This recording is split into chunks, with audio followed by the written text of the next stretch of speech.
bersama Ustadz Agus Hendra dan kita akan mengkaji tafsir Quran Surat At-Tin dengan tema pahala bagi orang beriman dan yang mengerjakan kebaikan. Pada Pak Ustadz, tafadhol, silakan Pak Ustadz. Baik, makasih Teh. Bismillahirrahmanirrahim. Assalamualaikum warahmatullahi wabarakatuh. Alhamdulillah nahmaduhu wa nasta'inuhu wa nastaghfiruhu wa na'udzu billahi min syururi anfusina wa min sayyiati a'malina. May yahdihillahu fala mudilla lahu wa may yudlil fala hadiya lahu. Asyhadu an la ilaha illallah wahdahu la syarika lah wa asyhadu anna Muhammadan abduhu wa rasuluh. Allahumma shalli ala Muhammad wa ala ali Muhammad kama shallaita ala Ibrahim wa ala ali Ibrahim innaka Hamidum Majid. Allahumma barik ala Muhammad wa ala ali Muhammad kama barakta ala Ibrahim wa ala ali Ibrahim innaka Hamidum Majid. Alhamdulillah, Bapak Ibu sekalian muliakan Allah telah memuliakan kita dengan amal soleh yang pada hari ini kita berjumpa untuk memperdalam salah satu ayat-ayatnya. Itu surat At-Tin, ya, surat At-Tin. Surat At-Tin ini surat ke-95, terdiri dari 8 ayat. At-Tin artinya buah tin. Surat At-Tin termasuk Makkiyah, ya. Diturunkan sebelum Nabi berhijrah ke Madinah. Kandungan surah At-Tin ini ada dua intinya. Yang pertama, mereka yang bersyukur lalu beriman dan beramal soleh, maka mereka mendapatkan surganya Allah. Beriman, bersyukur, beriman dan beramal soleh, maka mendapatkan surga. Kemudian kufur terhadap nikmat, kemudian jadi kufur terhadap iman dan tidak beriman, maka Allah kembalikan kepada neraka jahanam. Baik, kita lihat membaca surat At-Tin ketika dalam perjalanan. Lanjut ya.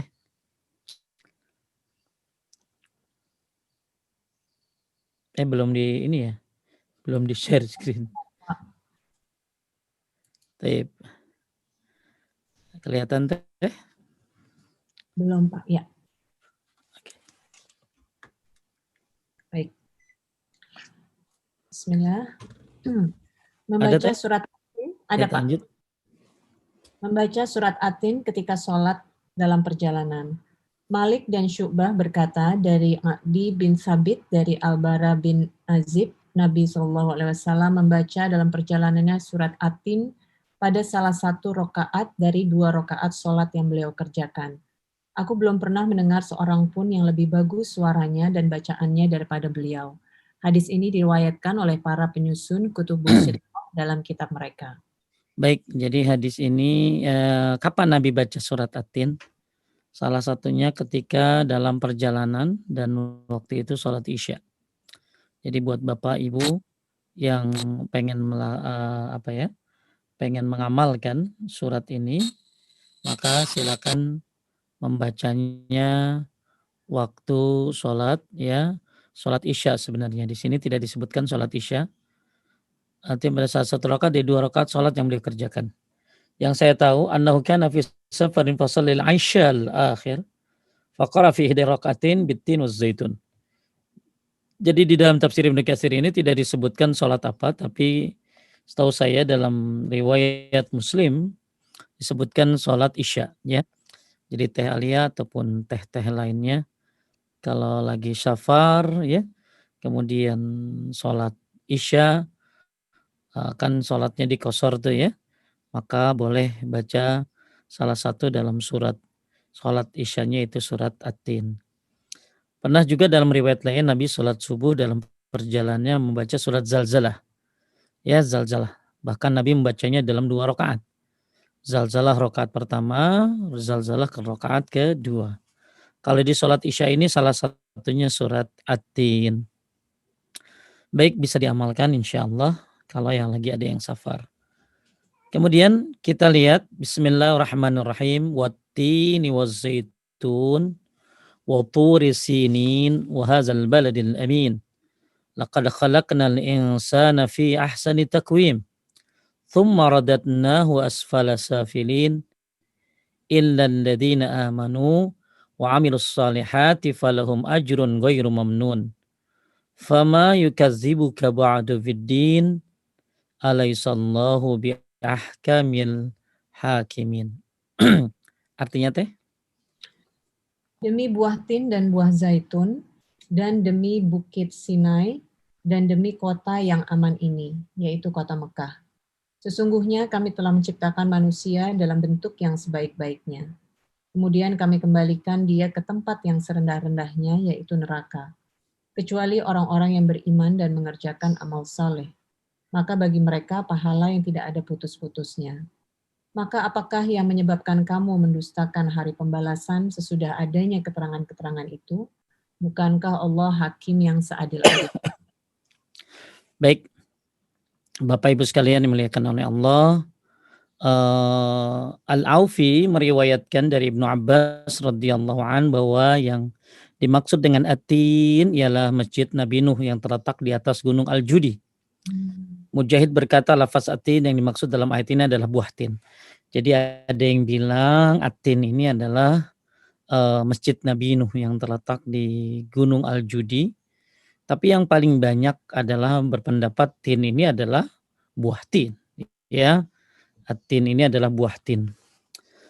Kalau dilihat buah tin, buah tin ini merupakan buah yang dikenal di Hijaz, ya. Tidak dikenal di Hijaz. Maksudnya Hijaz ini Makkah dan Madinah. Jadi buah ini tidak dikenal di Makkah dan di Madinah, ya. Sehingga penduduk kota Makkah dan Madinah tidak mengetahui buah tin.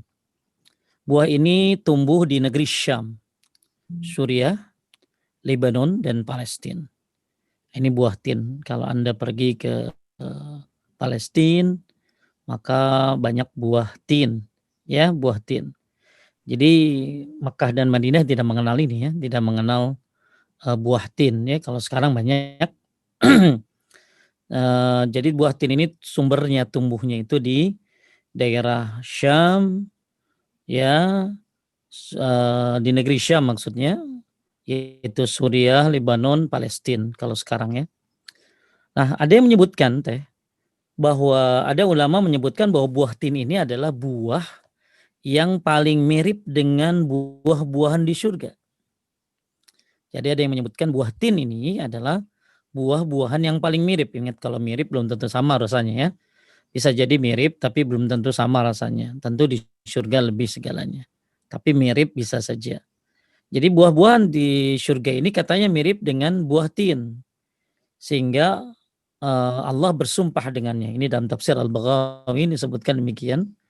Jadi kenapa Allah bersumpah dengan buah tin? Karena buah tin ini mirip dengan buah-buahan yang ada di surga. Kenapa? Karena sebagian sifat buah-buahan di surga dijumpai pada buah tin. Apa tuh sifat-sifat buah-buahan di surga? Mudah-mudahan kita bisa makan bareng, ya, makan bareng buah-buahan di surga, ya. Insya Allah. Apa sifat-sifatnya buah-buahan di surga ini? Ya, kayak buah tin katanya. Ya, kenapa? Ya, buah-buahan di surga, buah-buahan yang tidak terhalang, ya. Artinya buah itu mudah diambil. Ya, kayak buah tin itu tapi mudah diambil, ya. Jadi di surga itu buah-buahannya itu mudah diambil. Kemudian dahan pohonnya juga rendah, bahan pohonnya juga rendah sehingga mudah dipetik. Kemudian buah tin juga dapat habis dimakan semuanya.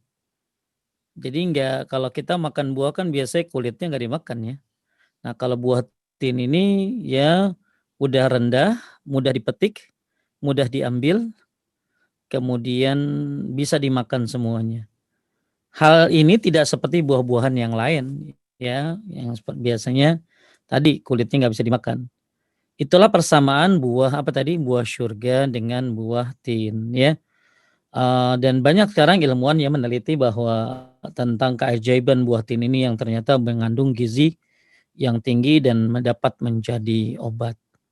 Ini buah tin. Bahkan kalau Bapak Ibu sekalian dimuliakan Allah, Allah juga bersumpah dengan buah tin, ya, maaf, dengan buah zaitun, ya. Kalau tadi kan watin, ya, watin.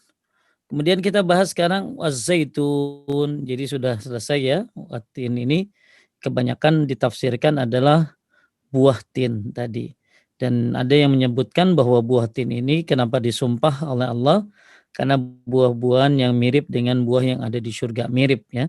Bukan berarti sama, karena rendahnya, gampang dipetik, kemudian bisa dimakan seluruhnya. Wallahu a'lam. Kemudian yang kedua, wazaitun. Lanjut ya.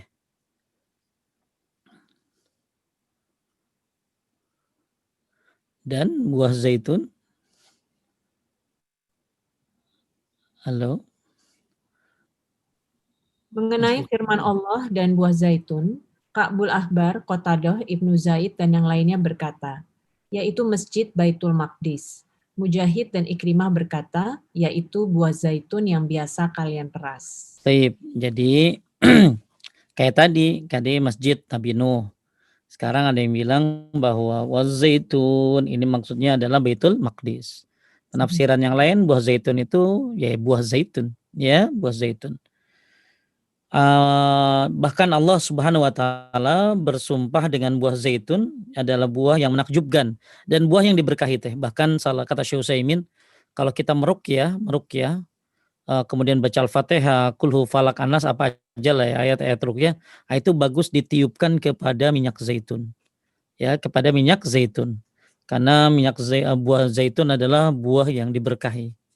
Buah diberkahi. Tadi kan kita sudah bahas atin, sekarang zaitun.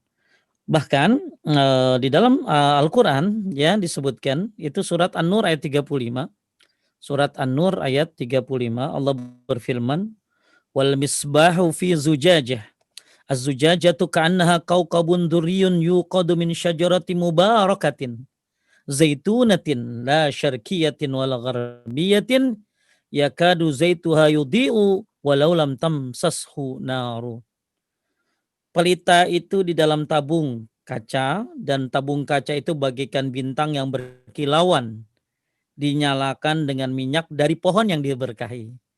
Ya, dinyalakan dari minyak yang dari pohon yang diberkahi. Apa itu? Pohon zaitun yang tumbuh di timur dan tidak pula di barat, yang tidak tumbuh di timur dan di barat, yang minyaknya hampir menerangi walaupun tidak tersentuh api. Jadi buah zaitun ini kalau tadi sudah buah tin, sekarang buah zaitun. Buah zaitun ini adalah termasuk buah yang termasuk pohon yang diberkahi. Bahkan tadi kalau mau ngeruqyah, biasanya kan kita ngeruqyah tiupin ke air ya.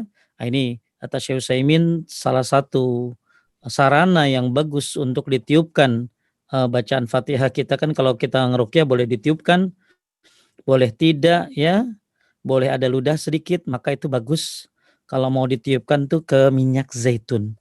Ya, ke minyak zaitun. Pohon zaitun juga tumbuh di Syam, ya, sama kayak buah tin. Buahnya dapat dimakan dan banyak bermanfaat karena dapat digunakan juga sebagai obat. Sebagai obat dan buah zaitun ini juga termasuk kebutuhan penduduk negeri Syam pada saat itu. Bahkan dalam Al-Qur'an Allah Subhanahu wa taala berfirman, "Wa syajaratan takhruju min turi Saina tanbutu bid-duhni wasibgil akilin." Di sini disebutkan surat Al-Mu'minun ayat 20 bahwa kami tumbuhkan pohon zaitun yang tumbuh dari Gunung Sinai yang menghasilkan minyak dan bahan pembangkit selera bagi orang-orang yang makan. Maka banyak orang makan pakai minyak zaitun. Nah, ini termasuk kebutuhan makan di negeri Syam ya. Kemudian ada yang bertanya, lalu buat apa Allah bersumpah dengan watin wazaitun? Ya, watin wazaitun.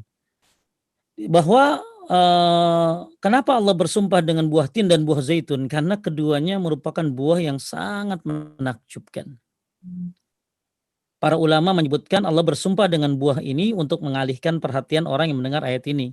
yaitu Abu Jahal, Abu Lahab, dan penduduk Mekah lainnya ketika ayat ini turunkan. Pada saat mendengarnya, si Abu Lahab, Abu Jahal, ya, ketika orang-orang kafir dibacakan Az-Zaitun kan mereka nggak kenal ya. Buah tin, buah zaitun itu maksudnya tidak umum di Mekah, ya, tidak umum di Madinah. Maka begitu Nabi baca surat At-Tin, Wat-Tin waz-Zaitun, ini seolah-olah Abu Jahal dan abu-abu lainnya itu sedang dialihkan pikirannya, ya, untuk kemana, tertuju ke negeri Syam, tempat kedua buah ini, ya. Jadi Bapak Ibu sekalian muliakan Allah, ya, bahwa berita tentang buah tin, buah zaitun, ya ini kan tentu ya ini berdasarkan wahyu dari Allah Subhanahu wa taala. Maka ada yang menyebutkan bahwa Nabi Allah Subhanahu wa taala sedang mengalihkan perhatian mereka kepada negeri yang lain, yaitu negeri Syam maksudnya, ya. Itu watini wazaitun, ya, dua pohon yang sangat bermanfaat buat manusia. Dan ternyata Masya Allah banyak sekali hal-hal yang bisa diolah dari buah tin dan buah zaitun. Kemudian yang ketiga, waturi sinin, lanjut ya. Mengenai firman Allah, waturi sinin, demi gunung Sinai. Kabul Ahbar dan yang lainnya berkata, yaitu gunung Sinai di mana Nabi Musa alaihissalam diajak berbicara oleh Allah Subhanahu wa taala. Ya, nama Tur itu disebut bukit ya yang ditumbuhi tumbuh-tumbuhan. Dalam bahasa Arab, gunung hijau yang dipenuhi pepohonan disebut dengan Tur. Jadi dalam bahasa Arab, kalau ada gunung yang hijau dipenuhi dengan pepohonan disebut dengan Tur, Tur. Ya. Lalu Sinin pada ayat ini maksudnya adalah Sinai. Ya, atau Gunung Sinai, ya. Nah, ini Gunung Sinai ini adalah tempat pertama kali memanggil Allah Subhanahu wa taala memanggil Nabi Musa dan berbicara dengannya. Ya, Allah berbicara dengan Nabi Musa. Kemudian dinamakan tempat tersebut dengan Tursi ya, dengan Tursina ya. Inilah watin, wazaitun, waturi sinin ya. Wahazal baladil amin. Baru deh, wahazal baladil amin. Ya, lanjut deh. Dan demi negeri yang aman ini, yaitu Mekah. Demikianlah tafsir yang dikatakan oleh Ibnu Abbas radhiyallahu anhu, Mujahid, Ikrimah, Al-Hasan, Ibrahim An-Nakhai, Ibnu Zaid, dan Ka'bul Ahbar. Dan tidak ada perbedaan dalam tafsir tersebut. Sebagian ulama mengatakan, di masing-masing dari tiga tempat itulah Allah mengutus seorang nabi sekaligus rasul dari para rasul ulul azmi yang menyebarkan tiga agama besar. Pertama, apa tuh? Lanjut ya. Tempat buah tin dan zaitun, yaitu Baitul Maqdis, di mana Allah mengutus Nabi Isa alaihissalam, putra Maryam. Kedua, Gunung Sinai, di mana Allah Subhanahu wa taala berbicara kepada Nabi Musa bin Imran alaihissalam. Dan ketiga, Makkah, yaitu negeri yang aman, sehingga orang yang masuk ke negeri tersebut menjadi aman. Di sanalah Allah mengutus Nabi Muhammad Shallallahu Alaihi Wasallam. Ya, jadi Bapak Ibu sekalian menaikkan Allah, Allah Subhanahu Wa Taala menyebutkan watini wazaitun waturi sinin, ya, bahwa maksudnya adalah di masing-masing tiga tempat itulah Allah mengutus Nabi. Ya, siapa aja. Di antaranya adalah ya kalau di seperti Syam ya, negeri Syam yaitu seperti Nabi Isa ya. Kemudian Tursin maksudnya Tursina yaitu Nabi Musa alaihissalam. Kemudian Nabi Muhammad di Makkah. Dan pada ayat ini ya tadi disebutkan wahazal baladil amin. Kalau tadi kan watin, buah tin terkenal dengan kesehatannya ya, yang makan ini sehat dan lain-lain. Bahkan ada yang menyebutkan mirip buah surga. Wazaitun ya, ini buah yang berkah juga malah ya. Bagus untuk ruqyah tadi. Nah, kalau kemudian Tur Sinin ya, Gunung Sinai. Jadi ini tempat Nabi Musa. Nah, sekarang wahazal baladil amin. dan negeri yang aman, yaitu Makkah. Jadi Makkah ini adalah negeri yang aman. Jadi kalau Bapak Ibu sekalian muliakan Allah, kota Makkah merupakan, tentu kita tahu kota suci ya, keamanannya sudah dijamin. Keamanannya sudah dijamin.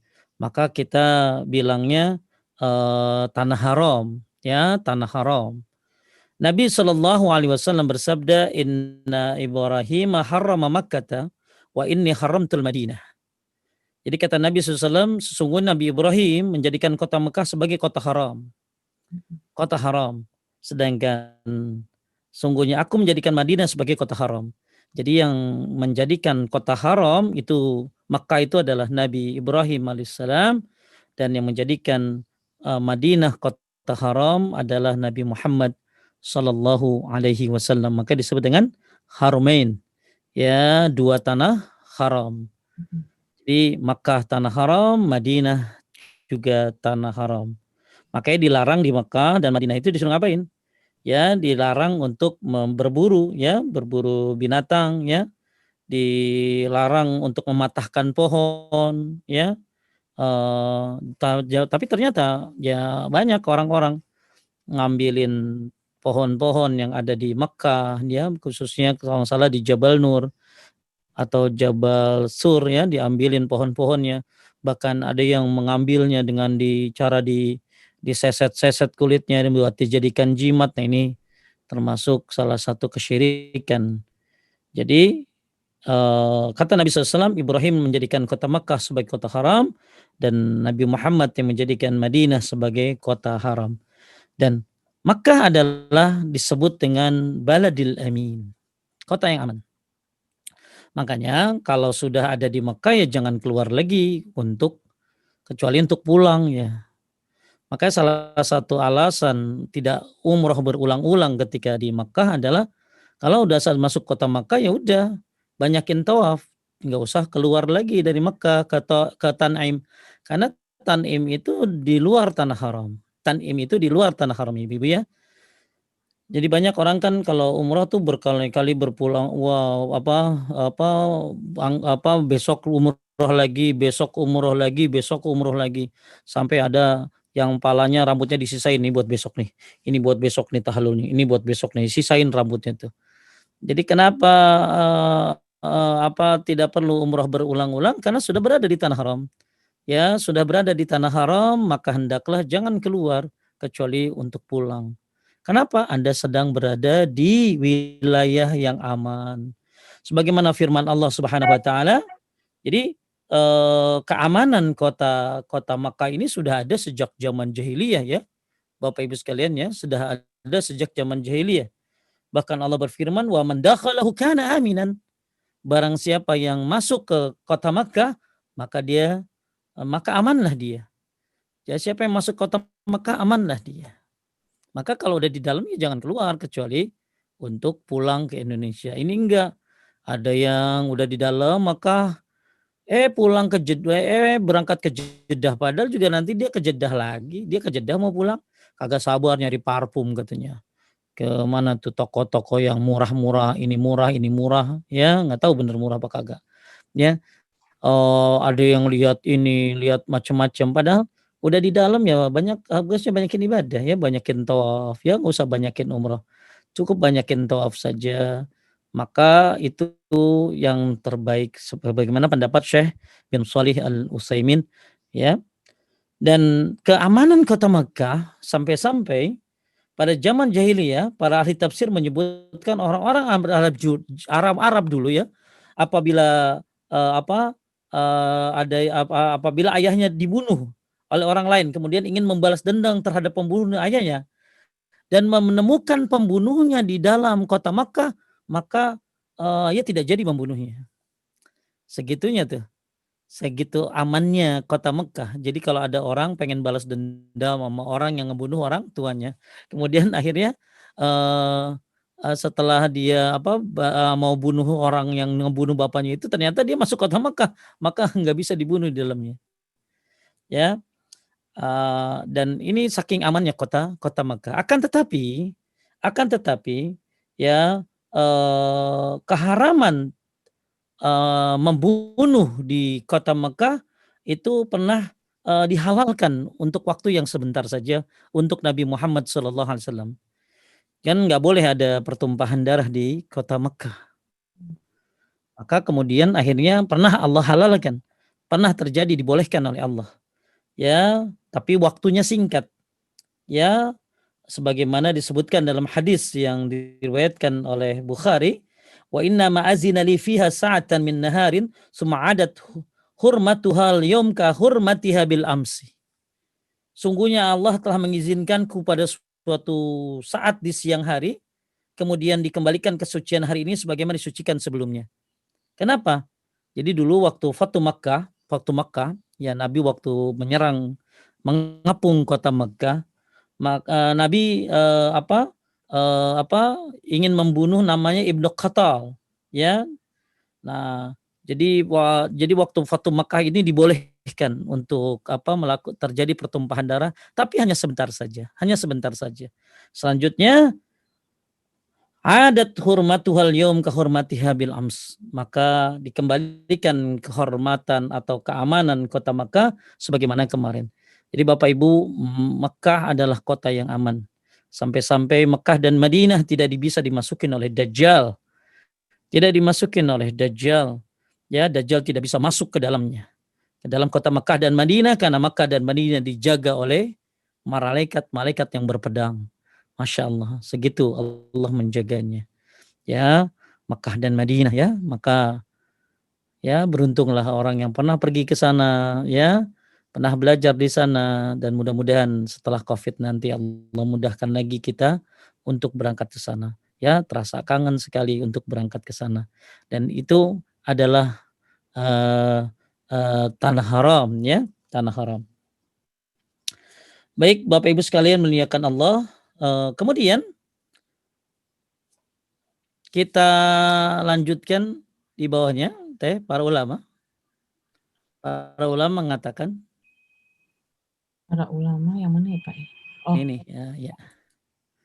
Para ulama mengatakan di dalam kitab Taurat bagian terakhir disebutkan ketiga tempat tersebut Allah datang dari Gunung Sinai, itu tempat Allah berbicara kepada Nabi Musa bin Imran, dan dia muncul bersinar dari Sa'ir, yaitu Gunung Baitul Maqdis, di mana Allah mengutus Nabi Isa.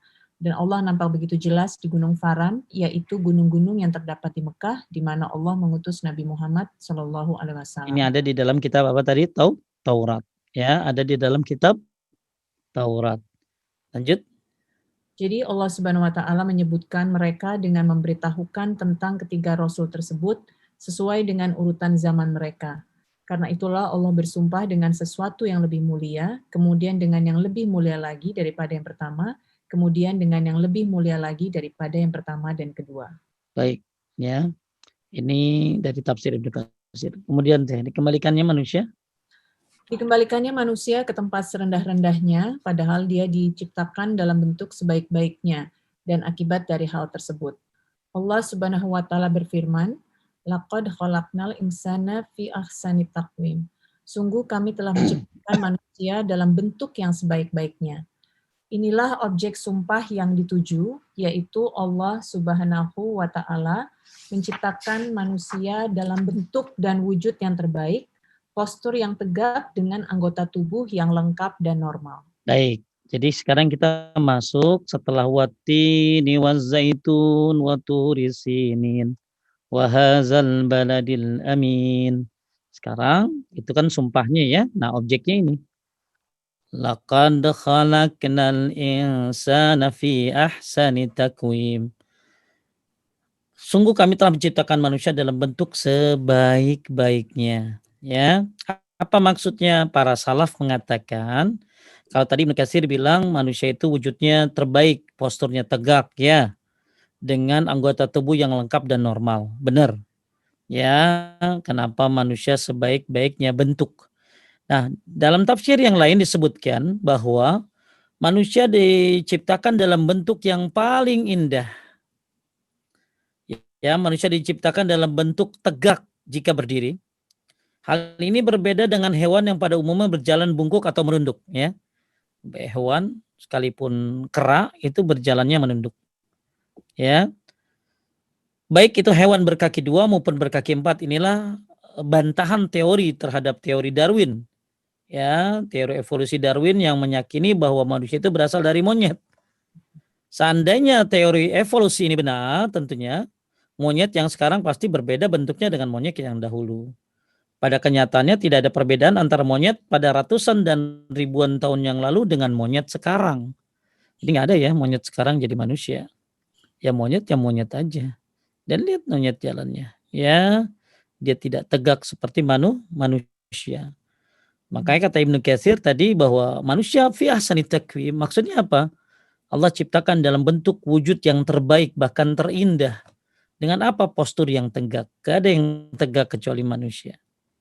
Ya, dengan tubuh anggota yang lengkap dan lain sebagainya. Makanya kata Ibnul Arabi rahimahullah mengatakan laisa lillahi ta'ala khalqun wa ahsan minal insan. Tidak ada ciptaan Allah yang lebih indah daripada manusia. Tidak ada ciptaan Allah yang lebih indah daripada manusia. Ya, kenapa? Sungguhnya Allah menciptakannya hidup. Satu, hidup. Dua, berilmu. Nah, itu manusia tuh. Allah ciptakan hidup, kemudian berilmu. Kemudian berkehendak lagi. Ya, khalaqahu hayyan aliman. Allah menciptakannya hidup, berilmu, qadiran, muridan, berkehendak, ya, mutakalliman, berbicara, sami'an, mendengar, basiran, melihat, mudabbiran, mengatur, hakiman, bijak. Ya, nah ini Allah ciptakan manusia sempurna ya begini. Ya, luar biasa. Udah tadi apa tadi? Ya Allah ciptakan pertama ya hidup ya di samping tegak, indah. Allah ciptakan juga hidup, kemudian berilmu, berkehendak, berbicara, mendengar, melihat, mengatur dan bijak ya. Nah, inilah ciptaan Allah yang mulia yang bernama manusia. Ya, makanya laqad khalaqnal insana fi ahsani taqwim.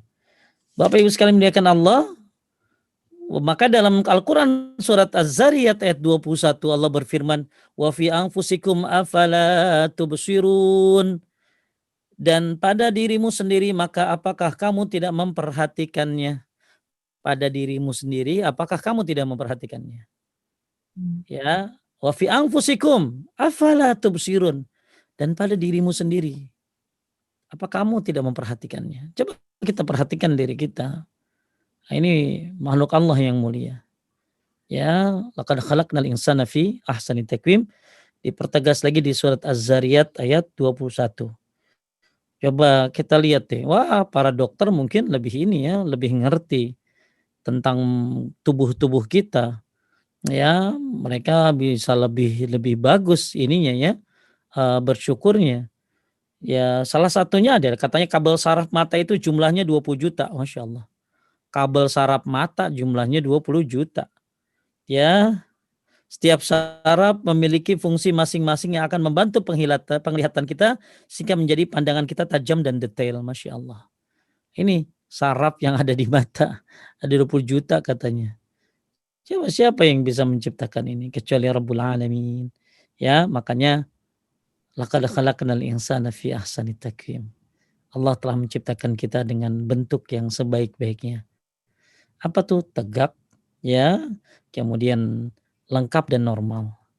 Kemudian tadi ditambahkan kata Ibnu Arabi, ya, berbicara, hidup, ya, kemudian bisa berkehendak dan lain sebagainya.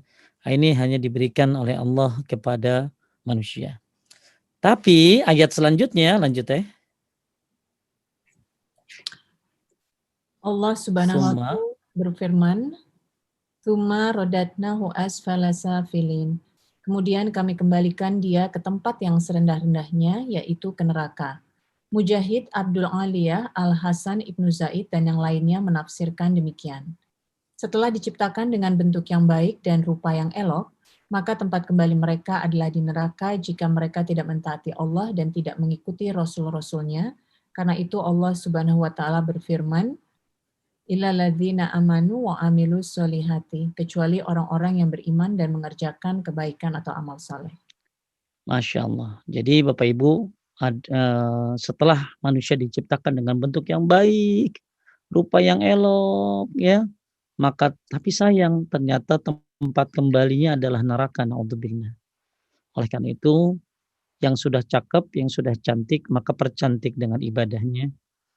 Ya, taati Allah, taati Rasulullah Sallallahu Alaihi Wasallam, dan manusia tidak dilihat dari cantiknya, tapi manusia dilihat dari takwanya. Ya, bukan dari keturunannya. Ya, kalau ada orang yang keturunan yang baik, misalnya dia keturunan Nabi, tapi ternyata tidak taat kepada Allah, tidak taat kepada Rasulullah, banyak syiriknya, banyak bid'ahnya, maka ya, yang utama adalah manusia adalah takwanya. Tapi kalau dia sudah jadi keturunan yang baik, kemudian akhlaknya baik, tauhidnya baik, sunnahnya baik, maka dia mengumpulkan dua kebaikan. Ya, in akramakum indallahi atqakum. Bahwa sebaik-baik manusia adalah yang bertakwa kepada Allah Subhanahu wa taala. Kemudian kalau ada orang yang sudah jelek, maka jangan tambah kejelekanmu dengan apa? Dengan akhlakmu, dengan kesyirikanmu, dengan banyak meninggalkan berpaling dari Rasulullah Sallallahu Alaihi Wasallam.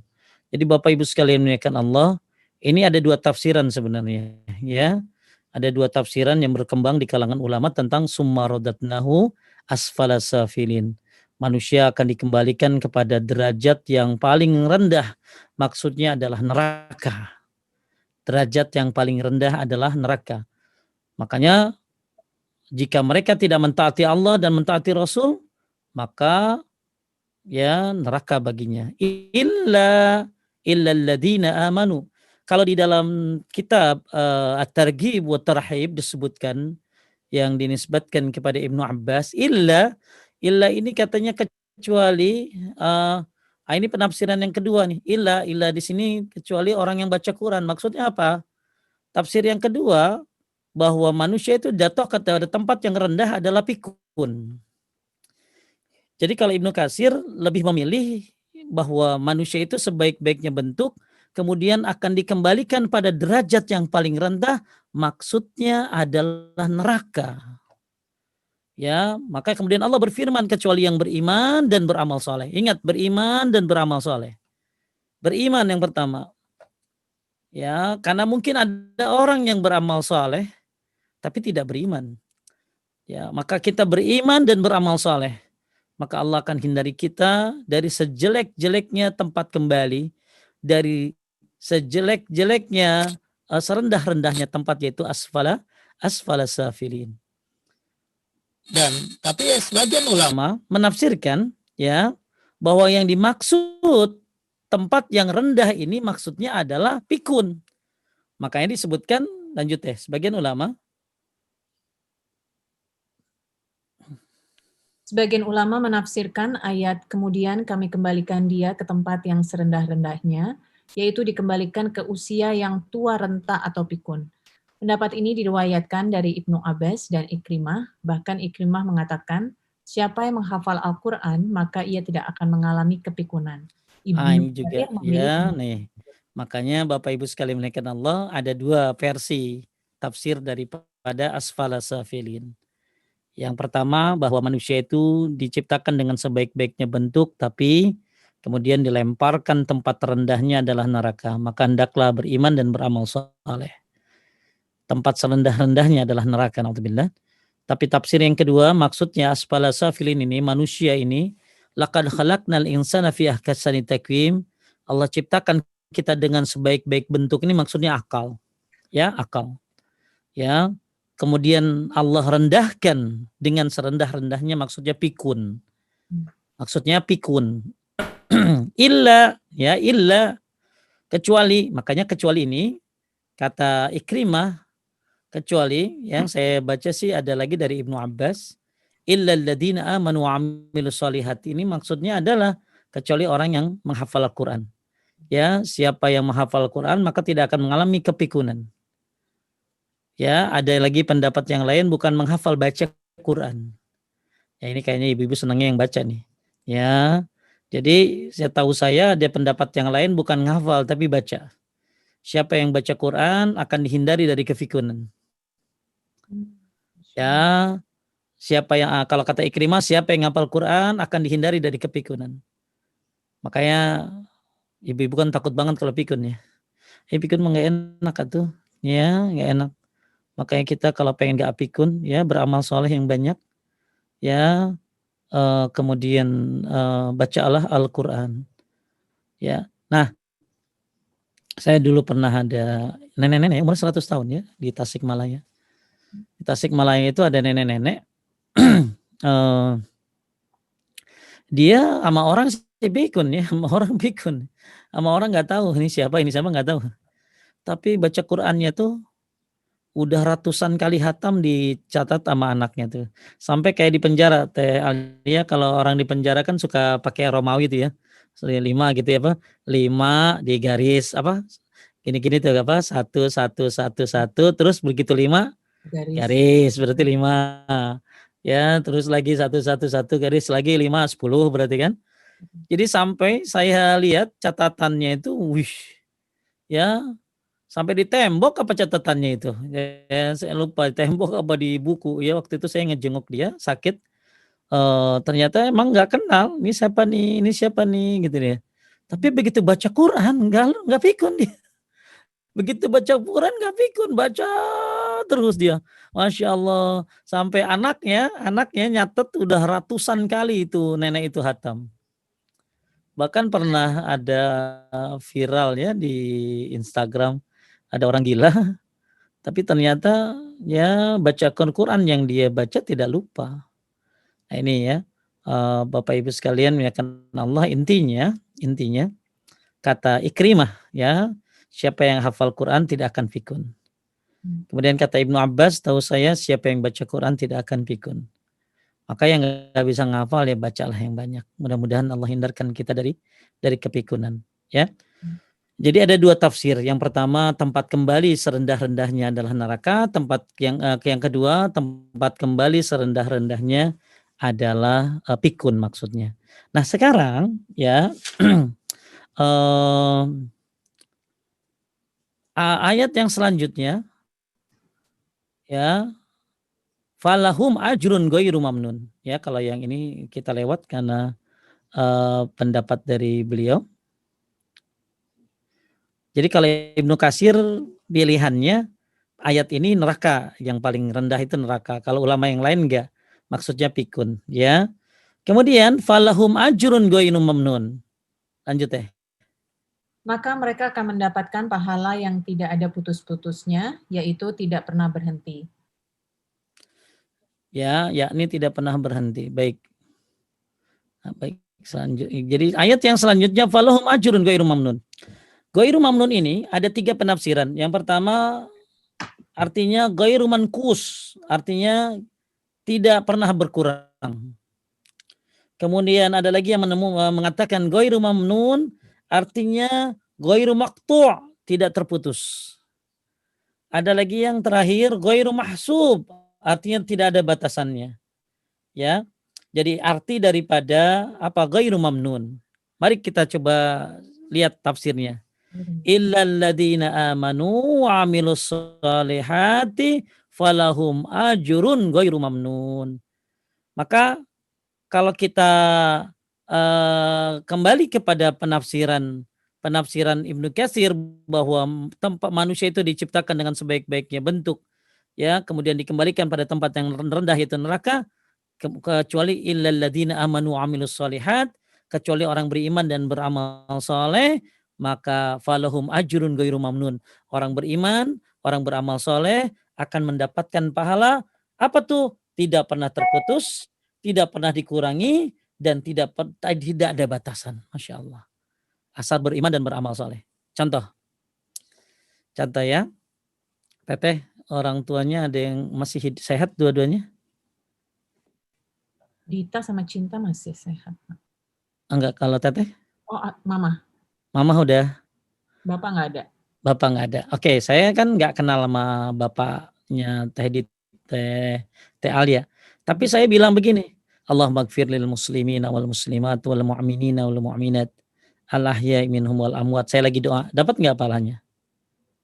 Insya Allah. Dapat. Kenapa? Karena Mm-mm. teteh orang tuanya beriman. Mm-mm. Jadi ini anaknya orang yang beriman. Ya, ini anaknya orang beriman. Jadi Anda kalau meninggal jadi orang beriman, punya doa, ada dapat pahala, ada dapat khusus, ada dapat umum. Kalau dapat khusus dari anak-anaknya berdoa buat Anda. Ya, tapi kalau umum dapat dari siapapun. Makanya khotib Jumat, Idul Fitri, Idul Adha suka ngomong kan, Allahumma gfir lil muslimina wal muslimat wal mu'minina wal mu'minat. Makanya jangan lupa doain Rabbana gfirli wali walidayya walil mu'minin ya yauma yakumul hisab. Rabbana gfirli wali walidayya walil mu'minin, ya Allah ya Allah Rabb kami, ampunilah dosaku, orang tuaku dan kaum mukminin. Makanya orang-orang mukmin ini luar biasa. Mereka beriman maka mendapatkan pahala ghairu mamnun. Dari siapa? Pahala yang tanpa batas ini, pahala yang tanpa terputus ini, pahala yang tidak pernah dikurangi ini. Dari siapa dapat ghairu mamnun ini? Ya, dari karena beriman dan beramal saleh. Maka siapa yang beriman dan beramal saleh, maka Allah akan hindari dia dari tempat yang paling rendah yaitu neraka. Siapa yang beriman dan beramal soleh, Allah akan berikan dia pahala tanpa batas, pahala yang tidak akan terputus, dan pahala yang terus mengalir. Dari siapa? Satu, dari anak-anaknya. Dua, dari amal jariahnya. Anda bikin apa? Bikin sumur, bikin masjid, atau apa yang bisa mengalir wakaf Quran, wakaf kitab, ya zikir pagi sore dibanyakin, dibagi-bagi, atau kitab-kitab tauhid, kitab-kitab tafsir Anda bagikan ke masjid-masjid, dibaca sama orang, Anda akan dapat pahalanya tanpa batas, tak terbatas selama Anda meninggal dalam keadaan mukmin. Makanya salah satu doa ketika menyolatkan jenazah adalah Allahumma in ahyaitana minna fahihi alal Islam wa in tawaffayna fatawaffat alal iman. Ya, ya Allah, kalau aku hidup, hidupkanlah aku dalam keadaan Islam, dan kalau aku mati, matikan aku dalam keadaan beriman. Allah min ahyaitana minna fahihi alal Islam. Ya, kalau aku hidup, hidupkan aku dalam keadaan Islam, dan kalau aku mati, matikan aku dalam keadaan beriman. Makanya salah satu doa yang bagus dibaca sebelum tidur supaya kita terus dalam keadaan beriman, supaya kita terus mati dalam keadaan Islam, yaitu doa sebelum tidur ini, Allahumma aslamtu nafsi ilaika wa fawwadtu amri ilaika wa alja'tu dhahri ilaika ragbatan wa rahbatan ilaika la malja'a wa la manja minka illa ilaika amantu bi kitabika alladhi anzalta wa bi nabiyyika alladhi arsalta. Siapa yang baca itu sebelum tidur, maka dia mati di atas fitrah. Kalau malam itu dia mati, ya, dia tidur baca itu. Terus malamnya Allah cabut nyawanya, mata alal fitrah, dia mati di atas fitrah. Ya, ada ibu-ibu, Teh Alia udah hafal? Dita udah hafal, Cinta? Nah, ini doa bagus nih. Doa yang dibaca kapan tadi? Sebelum tidur. Allahumma aslamtu nafsi ilaika. Jadi siapa yang mati malam itu setelah baca doa itu, maka mati dalam keadaan fitrah. Ya, jadi Bapak Ibu sekalian muliakan Allah, orang beriman ketika meninggal dunia, maka kita mendapatkan pahala dari anak-anak kita yang soleh tentunya ya, yang mendoakan kita. Inilah pahala-pahala. Di samping lain juga sedekah jariyah, wakaf Quran ya, pahala yang luar biasa tak terputus. Walaupun sudah tidak beramal tapi pahala terus mengalir. Kemudian juga apalagi ya, kalau kita didoakan oleh kaum muslimin dengan doa Rabbana gfirli walil mu'minin, Rabbana gfirli wali walidayya walil mu'minin yauma yakumul hisab. Itu bagus doa ya. Dibaca kalau nggak salah Ibrahim ya, itu ya, Ibrahim ayat 30 kalau nggak salah. Doa yang bagus supaya kita diampuni dosanya, orang tua kita dan juga kaum muslimin.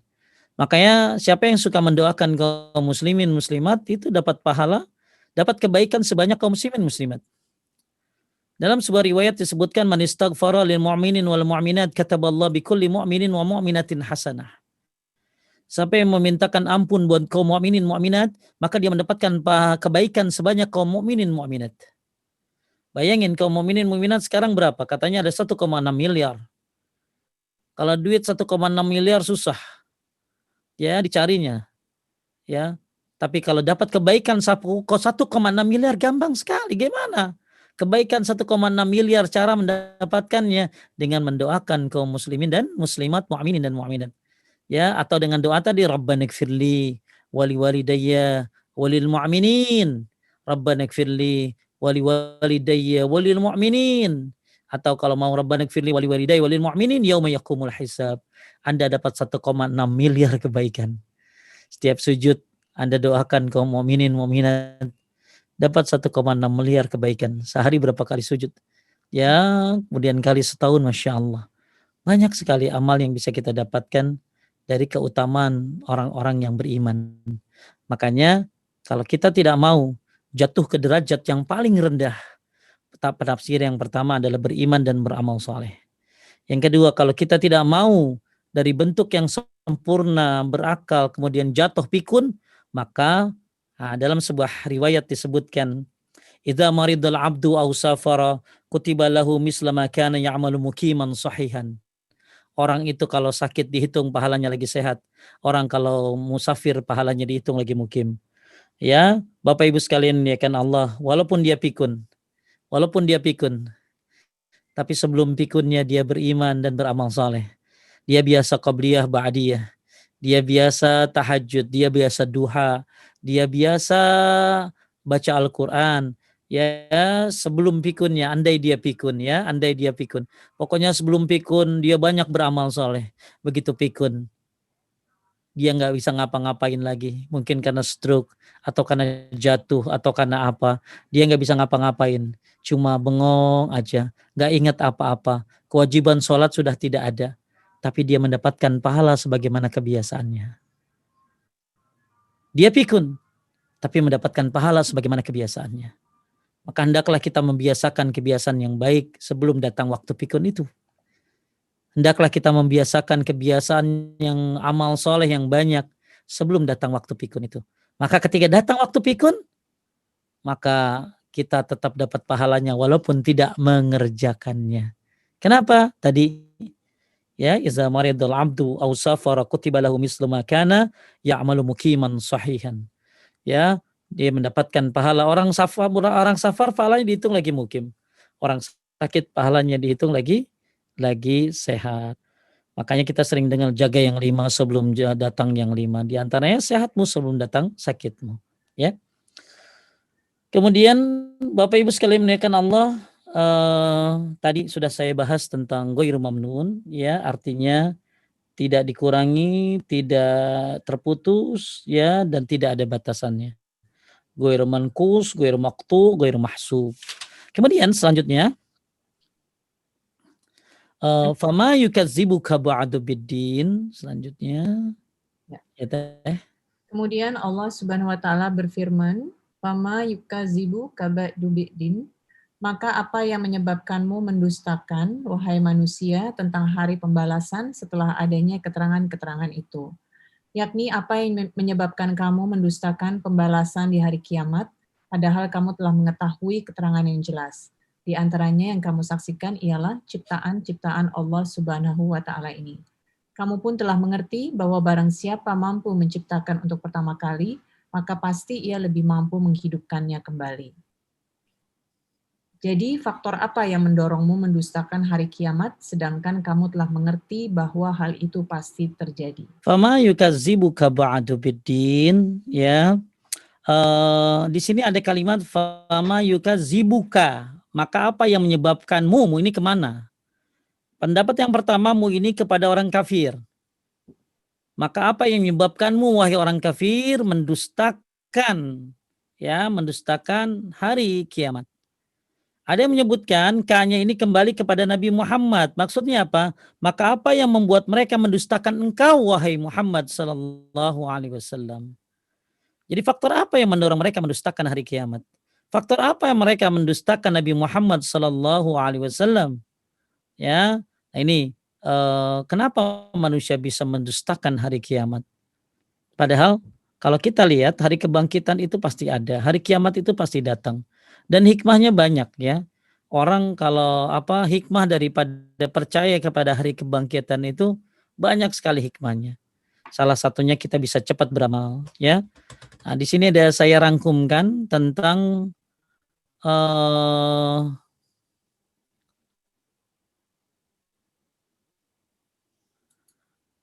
tentang buah beriman kepada hari akhir. Buah beriman kepada hari akhir. Ya, kalau tadi kan orang-orang kafir tidak beriman kepada hari akhir. Fama yukadzibuka ba'du biddin. Apa yang menyebabkan kau wahai orang kafir mendustakan Rasulullah sallallahu alaihi wasallam, mendustakan hari pembalasan?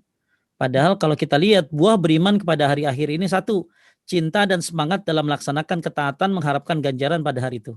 Ya. Jadi kalau kita beriman kepada hari akhir akan muncul cinta dan semangat dalam melaksanakan ketaatan dan mengharapkan ganjaran pada hari itu. Ya.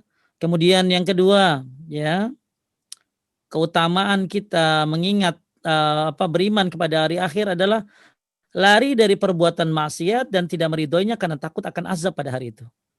Kalau kita beriman kepada hari akhir, maka kita akan berhentikan maksiat kita, mencari keridhaan Allah, takut akan azab pada hari itu. Ya, maka kalau orang yang beriman kepada hari akhir, ya, maka dia takut neraka, dia akan taubat, dia akan berbenah diri, ya, dia akan banyak beramal soleh, lari dari perbuatan-perbuatan maksiat yang pernah dia lakukan, dia taubati. Nah inilah buah yang kedua, ya. Kemudian yang ketiga, hiburan bagi orang yang beriman. Buah percaya kepada hari kebangkitan. Yang ketiga, hiburan bagi orang yang beriman. Ya, kenapa? Ya, adanya hari akhir bagi orang yang beriman sungguhnya merupakan penghibur. Mengapa? Karena Allah telah mempersiapkan segala kesenangan yang tidak pernah didapatkan di dunia sebagai balasan dan ganjaran dari sisinya. Ya, nah ini 3 hikmah kenapa kita disuruh untuk beriman kepada hari akhir. Yang pertama, akan menumbuhkan cinta dan semangat untuk melaksanakan ketaatan demi mengharapkan ganjaran nanti.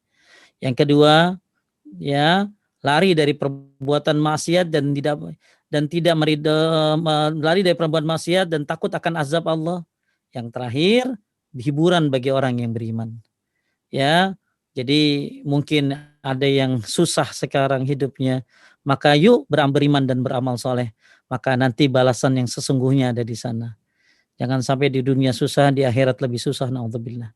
Ya, nah, ini beriman kepada hari akhir. Kemudian kita kembali lagi kepada tafsirnya. Lanjut ya Pak. Lanjut ya. Selanjutnya firman Allah, alaihissallahu biahkamil hakimin. Bukankah Allah hakim yang paling adil? Yaitu bukankah dia subhanahu wa ta'ala adalah hakim yang paling adil. Dia tidak berlaku semena-mena dan tidak menzolimi siapapun. Di antara keadilan Allah ialah ditegakkannya hari kiamat olehnya, sehingga dia memberikan keadilan kepada orang yang diperlakukan secara zolim di dunia. Kami telah menyebutkan dalam hadits marfu yang diriwayatkan oleh Abu Hurairah, apabila salah seorang dari kalian membaca surat Atin, maka setelah membaca ayat alaihissallahu biahkamil hakimin, hendaklah ia membaca, sungguh itu benar dan aku termasuk orang-orang yang bersaksi. Baik, tapi hadis ini didoaifkan oleh Syekh Albani. Ini ya, yang mana tadi kita sering dengar kalau ada orang alaihissallahu biahkamil hakimin. Mereka pada ngomong bala wa ana ala zalika minasyahidin. Ini ada riwayatnya. Cuman riwayat ini didoaifkan oleh Syekh Albani. Ya, kalau saya tidak membacanya, tapi ini ada di dalam tafsir ya, tafsir Ibnu Katsir dan riwayatnya ini ada di catatan kakinya ya.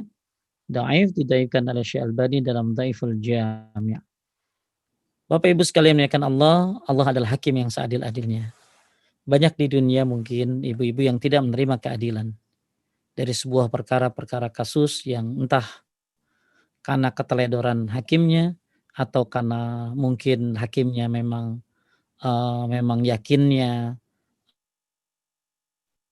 Anda yang salah ya, dan lain sebagainya. Mungkin sampai-sampai Masya Allah ya, ada orang 20 tahun di penjara ya di luar negeri ya, kemudian divonis bahwa sebenarnya dia tidak bersalah. Masya Allah, udah 20 tahun di dalam penjara tidak bersalah. Allah adalah hakim yang seadil-adilnya. Banyak hal-hal ya, hal-hal yang yang kita tidak bisa menerima, membalasnya, tapi Allah lah yang akan membalasnya nanti di akhirat. Kayak kemarin Teh, ada seorang ikhwan, posting di Insta Story ya, kalau ibu buka, bagus ya untuk di-invite-nya, namanya Angga Zahra. Angga Zahra, itu di Instagram, Angga Zahra, bagus untuk di-follow. Banyak kajian-kajian sunnahnya, kemudian postingan-postingannya banyakkan luar biasa manfaat. Dan kayaknya beliau juga ahli dalam IT ya. Nah, di postingan itu saya lihat ada Insta Story, ada seorang ibu yang mencari suaminya, udah berapa hari nggak pulang. Ya, suaminya ini rental mobil, kemudian dia baru punya anak satu, baru 6 bulan anaknya. Dia posting bahwa siapa yang menemukan suami saya dan mobilnya ya, jadi lagi rental mobil ya, mungkin ada yang melihat ini mobilnya, ini suaminya. Berapa hari kemudian dapat berita lagi, si istrinya posting innalillahi wa inna ilaihi raji'un, suaminya meninggal dalam perampokan kayaknya ya, dibunuh ya, mungkin si penjahat mengambil kendaraannya karena dia rental, terbunuh. Kepada siapa? Dia hanya berdoa semoga cepat tertangkap pelakunya. Ya, wallahu alam tertangkap atau tidak, tentu kepolisian juga berusaha, tapi mungkin nggak mudah ya. Tapi ya Allah hakim yang seadil-adilnya. Banyak mungkin di dunia ini orang-orang yang tidak bisa tidak mendapatkan hukum yang adil dari orang-orang yang menzoliminya. Karena mungkin orang yang menzoliminya itu punya kekuatan, kekuasaan dan lain sebagainya. Tapi yakinlah, alaihissallahu biahkamil hakimin. Allah hakim yang paling adil. Ya, kenapa? Dia tidak berlaku semena-mena dan tidak menzolimi siapapun. Oleh karena itu, Bapak Ibu sekalian muliakan Allah, mudah-mudahan ayat ini, ya, surat At-Tin ini memberikan pencerahan kepada kita untuk selalu beramal soleh, ya, sebelum datangnya waktu pikun. Segera beramal soleh, beriman dan beramal soleh. Jangan sampai kita udah bentuknya bagus, sempurna, lalu dijatuhkan oleh Allah serendah-rendahnya karena perbuatan-perbuatan kesyirikan, perbuatan-perbuatan dosa dan lain sebagainya. Makanya tadi sudah dibahas watin, wazaitun, waturi sinin, wahadzal baladil amin. Laqad khalaqnal insana fi ahsani taqwim, tsumma radadnahu asfala safilin illa alladziina amanu wa 'amilus solihati falahum ajrun ghairu mamnun. Fama yukazzibuka ba'du biddin alaihissallahu biahkamil hakimin. Alhamdulillah selesai. Ada yang mau nanya Teh? Ya, baik, kepada jemaah yang hendak mengajukan pertanyaan, silakan langsung chat ke admin Cinta. Ini kebetulan juga sudah ada beberapa pertanyaan Pak Ustadz. Bismillah. Pak Ustadz tadi sempat dibahas untuk meruqyah memakai minyak zaitun. Apakah lebih baik dengan media air atau minyak zaitun, Ustadz? Jazakallahu Ya, khairan. kalau Syekh Utsaimin nyaranin minyak zaitun. Kalau air kan air biasa, kecuali air zam-zam ya. Kalau air zam-zam bagus itu air zam-zam. Air bahkan zam-zam kan diberkahi juga. Nah, termasuk yang sama dengan air zam-zam diberkahi juga adalah minyak zaitun. Jadi kalau perbandingannya air sama zaitun ya jauh Bu, ya. Kalau air kan air biasa ya. Mau airnya ada Starbucks-nya, mau air Coca-Cola, enggak ada nilainya, enggak ada keberkahannya. Air biasa soalnya. Tapi kalau airnya air zam-zam bagus karena itu air yang diberkahi juga. Ya. Nah, jadi kalau pertanyaannya air biasa sama zaitun ya jauh banget air mah Bu, karena air kan bersifat global.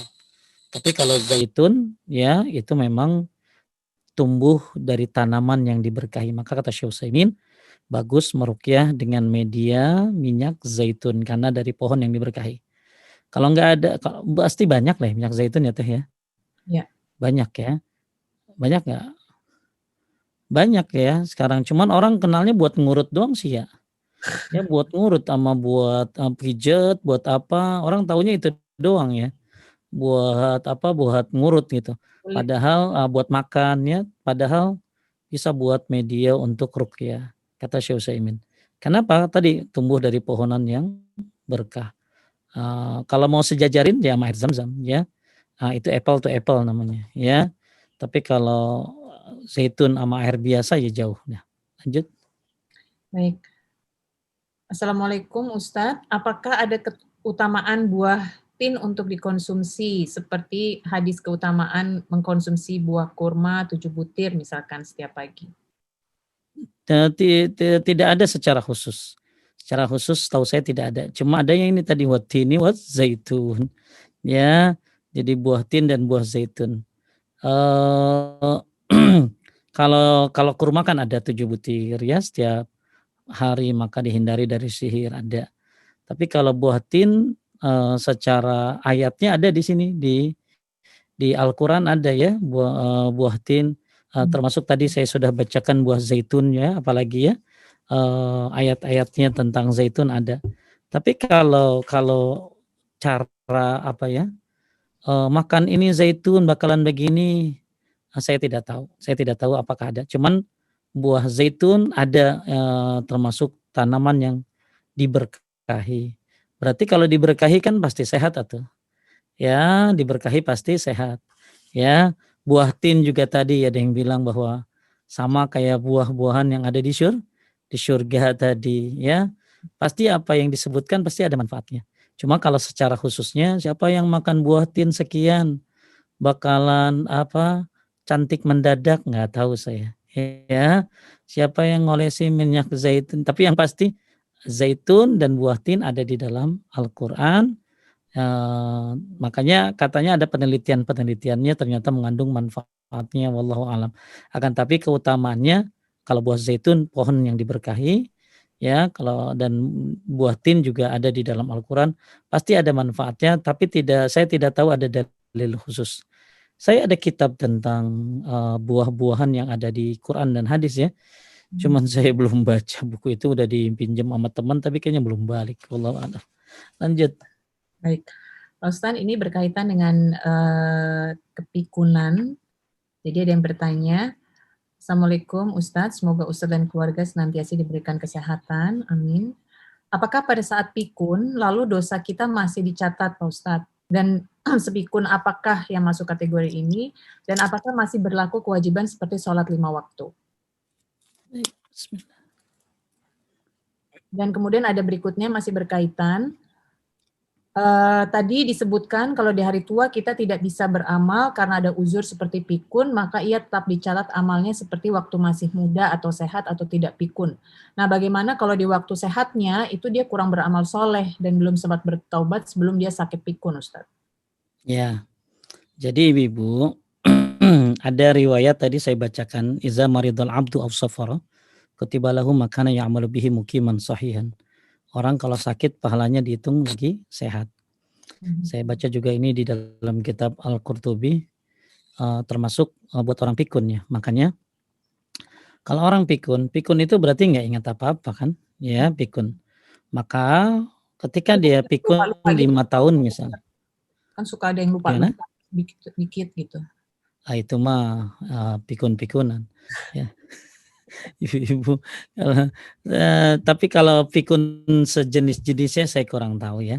Mungkin ditanya sama dokter yang ahli pikun ini ada berapa model ya. Tapi yang saya tahu pikun itu, tidak ingat apa-apa lagi ya, ingat apa-apa tapi badan masih bergerak, masih bisa berbicara tapi dia tidak ingat apa lagi. Maka kalau orang yang sudah pikun ya seperti ini ya tidak ada kewajiban sholat ya, karena sudah tidak mengingat apa-apa. Karena syarat sholat salah satunya adalah apa? Berakal kan ya. Syarat sholat adalah bukan hanya suci hadas kecil hadas besar tapi berakal. Maka kalau orang sudah tidak berakal maka tidak ada kewajiban untuk sholat. Tapi kalau masih kadang ingat, kadang enggak, nah ini harus diingetin. Ya ini harus diingetin karena masih ingat. Ada kadang lupa, nah itu butuh diingetin. Tapi kalau sudah benar-benar pikun maka tidak ada kewajiban sholat lagi.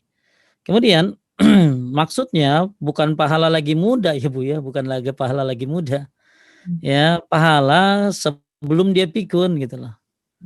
Misalnya ya 1 tahun sebelum pikun dia ibadah bagus, banyak ibadahnya. Ya, maka ketika dia kan udah istiqomah ya, udah istiqomah, qobliyah, ba'diyah, tahajud. Maka saya sarankan tadi, yuk istiqomahkan diri kita sebelum datang masa pikun itu. Maka begitu tiba-tiba tahun kedua dia pikun, maka seluruh kebiasaannya sebelum pikun ya, bukan lagi muda, sebelum pikun, kebiasaan yang sudah dia istiqomahi, dia sudah tobat, maka itu akan terus mengalir pahalanya ghairu mamnun ya bagi orang yang pikun ini.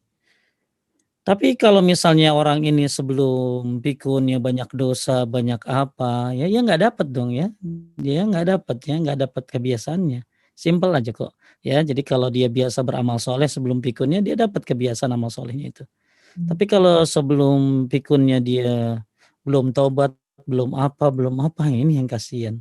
Ya, makanya disuruh beramal soleh sebelum datang waktu itu. Pernah ada bapak-bapak cerita aja ya, yang waktu itu ya dia pengen apa, ya, ya sudah terlambat sih intinya ya. Suatu ketika dia katanya pengen ngaji. Tapi kemudian besoknya, berapa hari kemudian saya lupa atau berapa minggu, akhirnya kena apa ya, yang akhirnya nggak bisa bisa bergerak, nggak bisa mikir dan lain sebagainya, akhirnya kena penyakit ya. Ya dia belum tobat ya, karena ditunda-tunda sih Mas, ya tobat itu disegerakan. Ya, beramal baik itu disegerakan. Habis disegerakan dijadikan kebiasaan. Maka siapa yang sudah terbiasa melakukan amal soleh, kemudian dia terhalang, nggak usah kan pikun ya, nggak usah pikun ya. Misalnya gini, ibu-ibu mau taklim nih, kajian nih. Kajian hari ini Mahdiyah tafsir nih. Tiba-tiba udah siap-siap Zoom, tiba-tiba anak ya minta temenin untuk apa, untuk untuk sekolah online ya, anaknya nggak ngerti, "Mami terangin dong, aku nggak ngerti." Ibu kan pengen ngaji tapi nggak bisa, dia nggak bisa. Hati udah pengen banget, nah itu dapat pahalanya tuh. Itu dapat pahalanya tuh ya. Orang tidur pengen tahajud dapat pahalanya, pahala niatnya dapat. Makanya, terus beramal soleh sebelum datang waktu ini. Dan kalau kita nggak bisa beramal soleh, niatkan untuk beramal soleh. Ya, kalau nggak bisa, "Aduh nggak bisa tadi," ya udah ganti dengan amal soleh yang lainnya. Ya, jadi jangankan pikun, ibu udah mau melaksanakan ta'lim aja nggak jadi, padahal udah siap-siap, ibu dapat pahalanya. Ya, apalagi kalau benar-benar sudah pikun. Lanjut. Bismillahirrahmanirrahim. Assalamualaikum Ustadz. Apakah ada dalil untuk meruqyah dengan daun bidara? Semoga Ustadz dan keluarga serta seluruh kaum muslim dan muslimat selalu dalam lindungan Allah. Baik. Itu mungkin sambil jalan nanti ya Teh. Saya nikah dulu. Lanjut yang lainnya. Baik. Assalamualaikum Ustadz, ada keterangan setiap nikmat yang tidak digunakan untuk mendekatkan diri pada Allah itu hanyalah musibah. Kalau mendapatkan nikmat dan ada yang digunakan untuk hal-hal mubah atau boleh-boleh saja, apakah itu termasuk musibah juga? Ya memang ada perkataan ulama salaf, ya semua nikmat yang tidak mendekatkan diri kepada Allah, maka itu adalah musibah. Semua nikmat yang dipergunakan tidak mendekatkan diri kepada Allah, maka itu adalah musibah. Ya, nah sekarang kalau kita punya nikmat lalu dipakai untuk hal-hal yang mubah ya, boleh-boleh saja asalkan yang mubah ini tidak berlebihan. Ya misalnya maaf ya beli tas sampai ratusan juta ini menurut saya berlebihan. Ya walaupun dia orang kaya, tapi memiliki hal seperti itu berlebihan. Ya misalnya beli sendal ya 300 juta. Buat apa yang beli sendal 300 juta? Ya. Jadi punya barang bagus tuh boleh ya, tapi dipakai. Dipakai barang bagus itu dipakai. Kemudian ketika dipakai bukan untuk kebanggaan, bukan untuk sombong. Kalau memiliki boleh, ya pakai mobil bagus boleh, ya kan tetapi bukan untuk kesombongan. Nah, ketika kita punya nikmat lalu dipakai buat hal-hal yang mubah misalnya, punya ini nih nikmat nih, punya duit beli sepeda, ya boleh nggak apa-apa kan beli sepeda mau mubah tuh. Ya, nah sekarang tinggal ketika udah punya sepeda buat apa? Ya buat pamer aurat apa buat olahraga gitu loh. Maka kalau buat olahraga ya jadi pahala dong. Buat olahraga terus nanti buat ibadah jadi olahraga dong. Ya.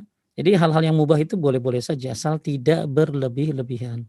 Karena salah satu godaan setan yang nomor 6 apa nomor 5 ya, itu setan tuh menggoda dari hal-hal yang mubah. Contoh, ke pasar mubah nggak teh? Ke Mubah. pasar mubah nggak? Mubah dong. Tapi di pasar akhirnya dia apa? Di pasar dia ternyata ninggalin sholat, ya jadi salah kan? Ya, ke pasar akhirnya dia malah lama di pasar, yang kemudian meninggalkan kewajiban buat suaminya, maka jadi salah. Maka yang mubah ini termasuk tipuan setan kalau kita tidak tahu batasannya.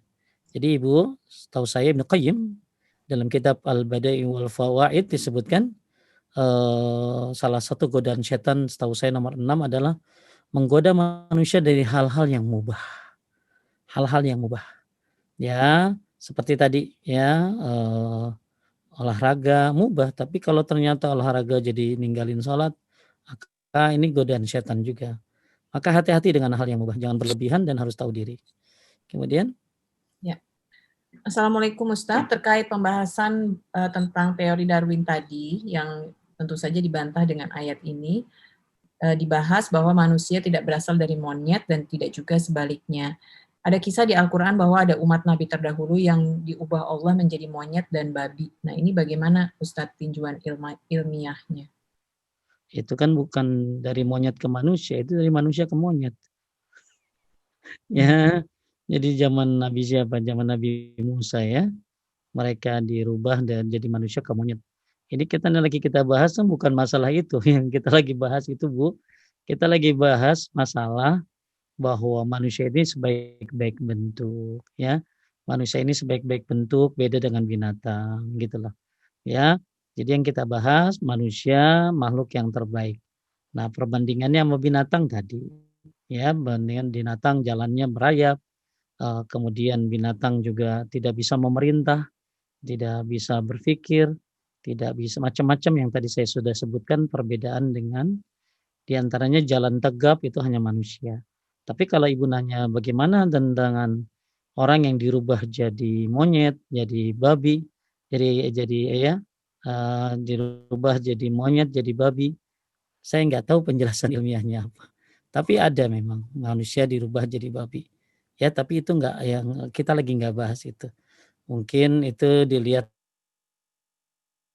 di tafsir yang lainnya, saya tidak berbicara sesuatu yang tidak saya ketahui. Jadi, mohon maaf saya nggak tahu kalau ceritanya ada ya, ada manusia yang dirubah jadi monyet ada, ya. Ya, Tapi bukan berarti kita lagi bahas masalah itu, enggak. Kita lagi bahas manusia sebaik-baiknya bentuk, ya, sebaik-baiknya bentuk. baik. Lanjut. Bismillah, Afwan Ustadz, apakah seburuk-buruknya neraka adalah neraka sakor? Dan ada berapakah tingkatan neraka itu Ustadz? Jazakallahu khairan.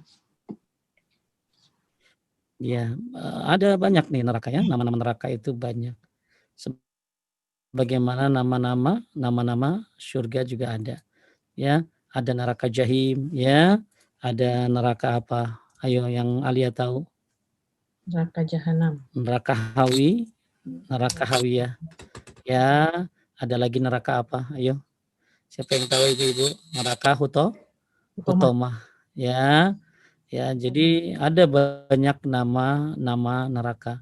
Ya, nama-nama neraka itu ada ya yang masing-masing ada siksaan-siksaannya ya. Saya pernah bahas dalam pembahasan tentang neraka itu. Yang pertama apa tadi? Jahanam ya. Jahanam ya. Kenapa dinamain Jahanam? Aduh, ada suara ini nggak sih? Suara kabel gitu. Atau Kedengaran nggak di situ? Ustaz ya. Kresek gitu ya. Sudah kok. Kenapa dinamain Jahanam? Karena dalamnya yang sangat luar biasa. Kenapa dinamain Jahanam? Karena dalamnya yang luar biasa. Ada lagi neraka Jahim. Masih kedengaran teh? Mas, enggak. Masih kedengaran? Suara saya kedengaran? Suara Bapak kedengaran. Ya, oke. Ada neraka Jahim ya, ada neraka Jahim di surat apa ya? An-Naziat 3739 ya. Fa amma man taghaw asara hayatad dunya final jahim hiyal ma'wa. Ada jahanam, ada jahim, ada sakar ya. Wama disebutkan apa? Wala kenapa masalakakum fi sakar qalu lam nakum minal musallin. Ini ada di Al-Qur'an surat Al-Mudatsir ya. Ada neraka sakar, ada juga neraka sa'ir ya, neraka sa'ir ada. Ada lagi ya tadi yang kita bahas tuh hutamah, ada lagi hutamah. Wa ma adraka mal hutamah narullahil muqadah allati tattali'u 'alal afidah. Ada lagi hawiyah wa man khaffat mawazinu fa ummuhu hawiyah wa ma adraka ma hiya narun hamiyah. Ada lagi ladha ya, kalla innaha ladha nazza'atan lisyawa. Sama sekali karena ini adalah neraka ladha. Jadi ada namanya neraka ladha. Ya surat apa tuh? Al-Ma'arij. Kalla innaha ladha nazza'atan lisyawa tad'u man adbara wa tawalla. Ya, itu ada neraka apa tadi namanya ladha ya. Nah, itu 7 nama neraka yang semuanya ada di dalam Al-Qur'an ya. Masing-masing ada siksaannya berbeda-beda. Allahumma inna nas'alukal jannah wa na'udzubika minan nar. Untuk yang daun bidara setahu saya ada penjelasan tentang daun bidara ini di dalam kitab Zadul Ma'ad ya. Ini dibolehkan termasuk syariat ya, pakai daun bidara. Ya. Jadi gimana caranya ya ruqyah dengan daun bidara? Itu ditumbuk 7 helai daun pohon bidara cedar ya. Kemudian lalu menyiramkan air ke atasnya sebanyak jumlah air yang cukup ya. Kemudian dibacakan a'udzubillahi minasyaitonirrajim, baca ayat kursi, baca ayat-ayat inilah ya, ayat-ayat ruqyah ya.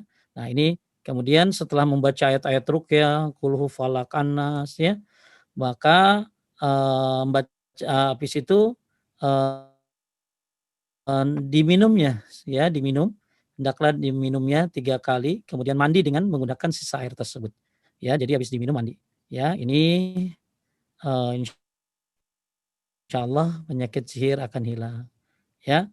Tapi jika perlu boleh juga diulang 2 kali ya, boleh juga diulang supaya penyakit sihirnya benar-benar hilang. Itu ada Bu ya, ada dengan daun bidara, dengan daun sidr namanya ya. Lanjut. Bismillah Ustadz, apakah pahala orang yang beriman dan mengerjakan amal soleh itu kelak dapat menyelamatkan dia pada yaumil hisab? Beriman, beramal soleh, semua orang beriman. Ada yang langsung masuk surga tanpa hisab, tanpa azab.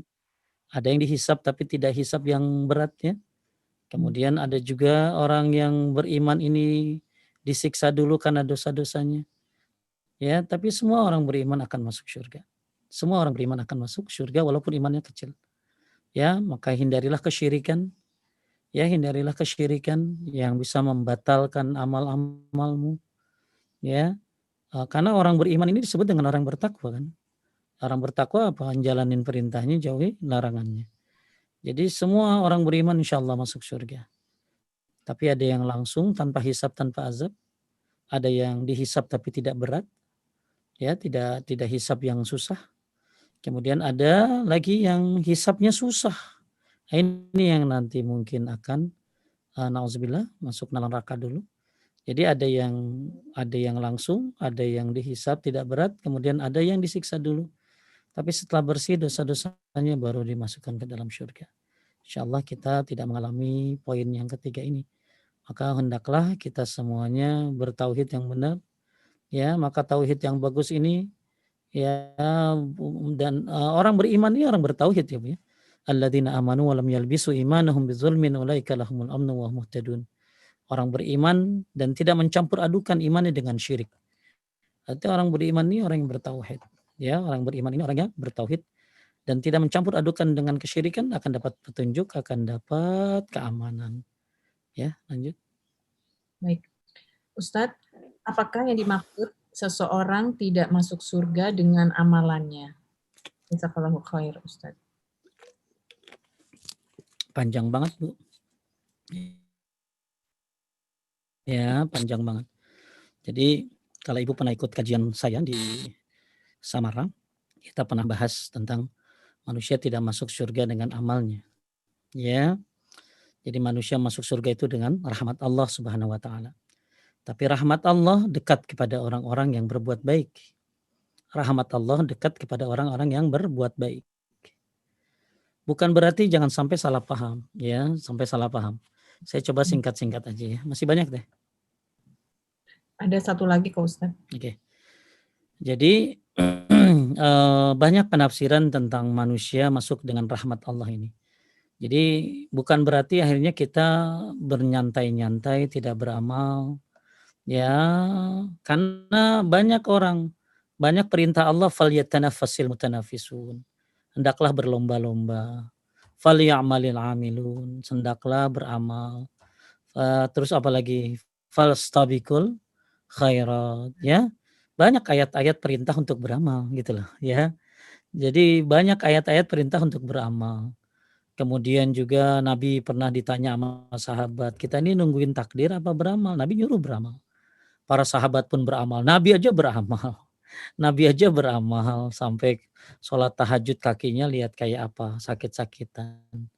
Jadi rahmat Allah, jadi manusia itu masuk surga bukan dengan amalnya, tapi dengan rahmatnya. Maksudnya apa? Sebanyak amal apapun dirimu nggak bakalan bisa bayar surganya Allah. Ya, nggak bakalan bisa bayar surganya Allah. Jangankan bayar surganya Allah, bayar nikmat yang Allah kasih aja kita nggak bisa.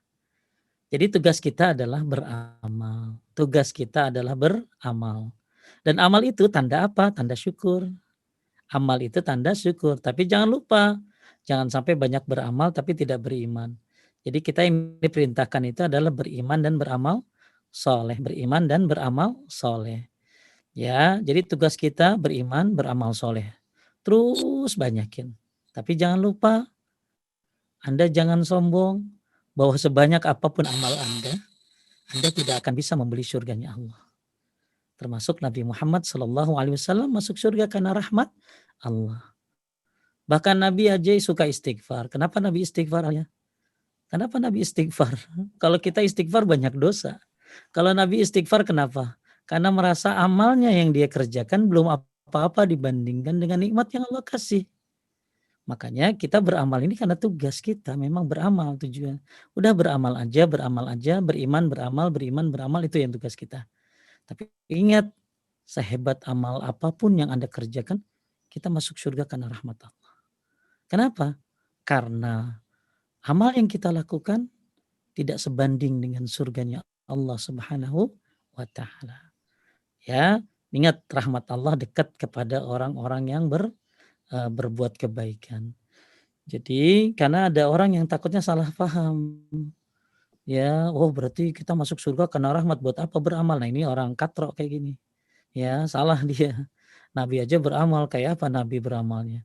Para sahabat beramal sampai mereka mati lagi sholat, ya, dan lain sebagainya. Tapi ingat, sehebat apapun amal kita, amal Nabi, amal para sahabat nggak bisa membeli surganya Allah yang begitu hebatnya, yang begitu luar biasanya. Apalagi amal kita. Maka tugas kita beramal saja. Ya, dan mudah-mudahan Allah kasih rahmat kita untuk masuk surga. Nah, nanti setelah kita masuk surga, baru tingkatan surganya kayak apa, bagaimana amalnya. Bisa ngerti ya? Ya, insyaallah. Jadi setelah kita masuk surga nanti, tingkatan mana Alia dapat? Alia dapat surga mana nih? Maka bagaimana amalnya. Jadi masuknya semuanya karena rahmat Allah. Karena amal-amal kita yang sedikit ini nggak bisa beli surganya Allah. Ya, jangankan beli surganya Allah, beli nafas aja deh. Beli nafas ya. Beli kita dapat nikmat Islam aja udah luar biasa. Kita bisa sehat aja udah luar biasa. Sekarang orang kan parno pada semuanya. Ya takut banget sama Covid ya. Makanya kita udah bisa sehat aja udah luar biasa. Nggak bisa bayar sehat, nggak bisa bayar napas. Apalagi bayarnya surganya Allah. Maka ke Allah masukkan kita ke surga ya dengan rahmatnya. Ya, karena surganya Allah tidak bisa dibeli oleh amal kita. Tapi nanti ketika kita sudah masuk surga, maka tingkatan surganya bagaimana amalnya. Ya, itu. Panjang tapi simpelnya itu aja. Wallahu a'lam. Baik, Ustadz terakhir, bagaimana cara menumbuhkan dan tetap mempertahankan rasa takut kepada hari akhir? Karena untuk saat ini itu adalah sesuatu yang goib dan walaupun sudah mengikuti kajian tentang hal tersebut, tetapi kadang-kadang masih lalai juga dalam hal menumbuhkan ketakutan terhadap hari pembalasan tersebut. Ya, makanya disuruh baca 3 surat teh. Ada yang tahu surat apa aja? Jawab coba. 3 surat teh. Kasih hadiah tuh teh yang bisa jawab. Kasih waktu berapa detik? 10 detik coba. 3 surat baca. Ya, 3 surat jawab ya, coba teh kasih hadiah pakai. Ya, berapa detik? 10 detik. Baik, sebentar pertanyaannya. Sebutkan 3 surat yang kalau Anda baca 3 surat ini Anda akan melihat kiamat dengan secara jelas. Sebutin, siapa yang bisa jawab duluan tuh? Ya, silakan yang bisa jawab jemaah boleh raise hand, dapat hadiah nanti dari admin Al-Mahdiyah. Raise hand aja, raise hand deh, raise hand. Ya, raise hand dulu.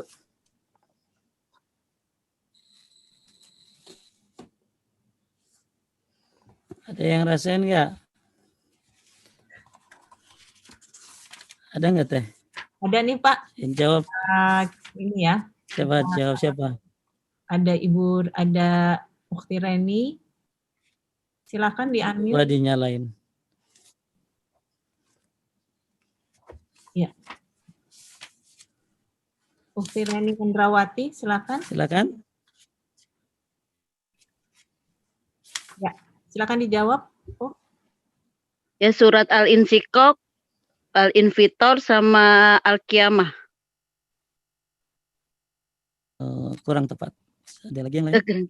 Masih kurang tepat, Ukhti. Terima kasih. Apakah ada lagi? Ada ini, ada Meta Jufri. Silahkan, Ukhti Meta. Ya. Meta, ayo Meta. Iya ya, Bismillah. Semoga benar ya Pak. Al-Waqiah, Al-Qiyamah, Al-Tagabun. Salah semuanya. Ini berarti sebenarnya ibu tadi udah benar 2 dia tuh. Sisa 1 lagi. Ada lagi nih Pak Ustadz. Coba. Pak Ustadz. Siapa? Ada Dewi Nurgiana. Coba jawab. Meta bagus. Ya. Tadi sudah dinyalain tadi, Ukhti. Kok nggak ada? Mana tadi tuh? Koreksi, Al-Takwir satunya. Coba ulangi. Boleh disebutin 3-3-nya, Al-Infitor, Al-Takwir, Al-Insyikok. Masya Allah. Ya, ahsanti. Benar itu. Ya. Boleh private chat ke admin ya. Oh ya, ya Mbak. Ya, baik. Makasih Bu. Masya Allah. Ya benar. Jadi siapa man sarrahu ayan zura ila yaumil qiyamah kana ra'yu ain falyaqra idza syamsu kuwirat idza sama'u fatarat idza sama'u syaqqat. Jadi siapa yang pengen melihat kiamat seperti jelas di depan matanya, maka bacalah surat apa? Idza syamsu kuwirat ya, At-Takwir, kemudian Al-Infitar, kemudian Al-Insyiqaq. Maka coba Ibu baca 3 surat tadi. Ya, dan Ibu jangan baca aja tapi baca tafsirnya. Ibu akan melihat seperti neraka di depan mata kita. Maksudnya kiamat di depan mata kita. Maka salah satu cara jawabannya, cara supaya Ibu ingat hari kiamat terus, supaya yakin akan ada hari kemudian, ya. Nah, 3 surat itu pendukung untuk supaya ibu yakin. Ya, tapi kalau bisa jangan baca ayatnya saja ya, baca tafsirnya. Ya, Ibnu Katsir aja. Itu udah luar biasa. Kalau ibu bisa baca itu, 3 ayat itu kata Nabi kalau kita baca itu seperti melihat kiamat di depan mata. Semoga mencerahkan ibu. Satu aja yang saya jawab itu saja. Ini ada waktu Habis teh, khusus Pak Ustadz untuk Sok, membaca Mangga. surat ini, ada waktu khususnya atau Bebas aja teh, kapan aja. Enggak, ini bukan dibaca teh, tapi dipahami. Ya, ya. Dipahami. Jadi bukan dibaca tapi dipahami. Jadi dipahami ayatnya, artinya. Jadi bukan dibaca maksudnya dijadikan zikir ya, tidak ya. Tapi dibaca, dipahami ya. Kemudian apalagi dibaca tafsirnya. Nah, ini luar biasa. Ya, nanti kita ketemu sih, masih lama ya. Berapa tahun lagi teh? 3 tahun ya mungkin ya. Sekarang Apa-apa seterusnya Pak Ustadz. ya, tapi buat ibu-ibu yang pengen ngikutin ulang, saya masih ada kajian tafsir surat At-Takwir di pengajian-pengajian yang saya jalankan. Insyaallah nanti ketemu di pembahasan surat Al-Infitar, At-Takwir, dan Insyikoknya. Istiqomah terus Bu. Ya, salah satunya itu aja saya jawab. Coba Ibu hayati dulu. Gimana caranya? Coba baca itu dulu. Bukan baca ya, tafsirnya digali. Lihat. Insyaallah akan menumbuhkan sifat yakin terhadap hari kemudian. Hari pembalasan maksudnya. Habis teh? Habis Pak. Baik, makasih Teh Alia, Teh Cinta, Teh Dita, 3 darah teteh ini mudah-mudahan mendapatkan pahala dari 162 orang yang hadir. 180 tadi Pak Ustadz. 180-an ya. Mudah-mudahan jadi pahala semuanya. Saling doa ya, saling doa mudah-mudahan sehat semuanya ya. Allah selamatkan kita dari COVID dan Amin. mudah-mudahan dijadikan sehat ini untuk ibadah, untuk dakwah ya, untuk mempelajari agama dengan sebaik-baiknya. Semoga Allah kasih kesempatan lagi kita untuk beribadah dengan sebaik-baiknya insyaallah. Terima kasih Majelis Ta'lim Al-Mahdiyah dan ibu-ibu yang sudah mampir di Zoom Al-Mahdiyah. Semoga kita ketemu lagi insyaallah di bulan depan di kajian Al-Mahdiyah yang selanjutnya. Surat apa teh yang selanjutnya tuh? Ya. Al-Insyirah ya Ustadz, apa udah itu? Insyirah udah, kemarin udah. Iya. Terbalikan nih kemarin ya. Selanjutnya berarti habis watin itu surat Al-Insyirah udah, berarti wadduha. Ya, surat wadduha insyaallah. Terima kasih semuanya. Subhanaka Allahumma wa bihamdika asyhadu an la ilaha illa anta astaghfiruka wa atubu ilaik. Assalamualaikum warahmatullahi wabarakatuh. Waalaikumsalam warahmatullahi wabarakatuh. Jazakallahu khairan Pak Ustadz atas materi yang sudah disampaikan dan insya Allah akan menjadi ilmu yang bermanfaat dan kita amalkan bagi kita semua insya Allah, dan kita akan bersilaturahmi, mudah-mudahan diberikan umur dan juga kesempatan di kajian berikut. Kepada Ukti Dewi tadi yang sudah menjawab pertanyaan, mohon dapat chat private ke admin Dita atau admin Cinta ya untuk mendapatkan nomor WA-nya untuk dikirim hadiah bukunya. Terima kasih. Jazakumullahu khairan, jazakumullahu khairan. Assalamualaikum warahmatullahi wabarakatuh.